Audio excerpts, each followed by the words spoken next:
जिन लोगों के दांत नेचुरली बहुत ही ज्यादा पीले होते हैं और देखने में अच्छे नहीं लगते, तो वो लोग अपने दांतों पर इस तरह के कैप पहन लेते हैं जो प्योर व्हाइट होते हैं। ये जापान का एक गेम है जिसमें दो मैग्नेट्स के बीच में इस तरह से मेटल के छोटे छोटे टुकड़ों को डाला जाता है और एक परफेक्ट शेप देना होता है। जो इसे सबसे परफेक्ट बना देता है वो ये गेम जीत जाता है। जिन जगहों पर बहुत ज्यादा ठंड पड़ती है तो देखो वहाँ के पाइप से पानी की जगह इस तरह से जमा हुआ बर्फ निकलता है।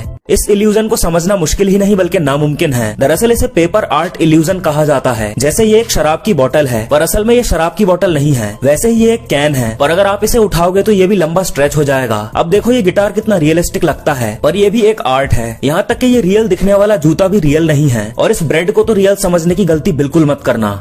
देखो ये है रस्ट रिमूवर स्प्रे। इसकी मदद से आप किसी भी चीज पर लगी जंग और किसी भी गंदी चीज को एकदम क्लीन कर सकते हो, वो भी बिना ज्यादा मेहनत किए। अब इसे देखो, ये वाइपर सारा पानी और गंदगी अपने अंदर एब्जॉर्ब कर लेता है। इसकी मदद से फर्श को साफ करना और सुखाना बहुत ही आसान है। इसमें लगा स्पंज सॉफ्ट और कमाल का है और इसे इस तरह से दबाकर सारी गंदगी बाहर निकाल सकते हैं। इस खौलती हुई चीज को देखकर आपको यही लग रहा होगा ये कोई लिक्विड है, लेकिन ऐसा नहीं है क्योंकि ये एक पाउडर है जिसे थर्मोप्लास्टिक को पीसकर बनाया गया है और इस प्रोसेस को थर्मोप्लास्टिक पाउडर कोटिंग कहा जाता है। और इसका इस्तेमाल मेटल को कलर करने के साथ साथ उसकी ड्यूरेबिलिटी को बढ़ाने के लिए किया जाता है, क्योंकि ये एक तरह से कलर की तरह ही काम करता है जो कि मेटल के कांटेक्ट में आते ही तुरंत उस पर चिपक जाता है। इसे जॉर्बिंग बॉल कहते हैं जिसे खासकर बच्चों के लिए बनाया गया है, जिसमें पहले तो एक बच्चा इसके अंदर जाता है, फिर इसमें हवा भरने के लिए पाइप को इसके अंदर डाल दिया जाता है, जिसके बाद धीरे धीरे इस बॉल में हवा भरने लगती है और देखते ही देखते इसमें हवा पूरी तरह से भर जाती है। फिर आखिर में इस पाइप को निकालकर इसे पैक कर दिया जाता है और फिर इसे ले जाकर पानी में छोड़ दिया जाता है और ये बॉल बच्चे के साथ साथ पानी में तैरने लगती है।